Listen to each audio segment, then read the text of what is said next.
सांगायचं तात्पर्य काय? भगवंताचं नामचिंतन आपण एका हृदयाने केले पाहिजे, एका मनाने केले पाहिजे. राम आणि कृष्ण हे पूर्ण अवतार आहे. राम म्हटलं की तोंड उघडतं आणि म म्हटलं की तोंड मिटतं.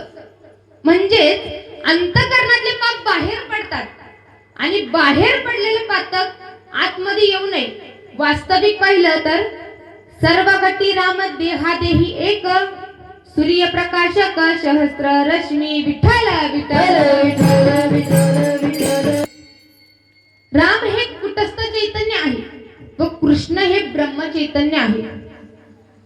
कुटस्थ व ब्रह्म चैतन्य याची भेट होण्यासाठी, मोक्ष मिळवण्यासाठी आपण आपली सोडवण केली पाहिजे आणि संसार बंधनातून मुक्त झालो पाहिजे.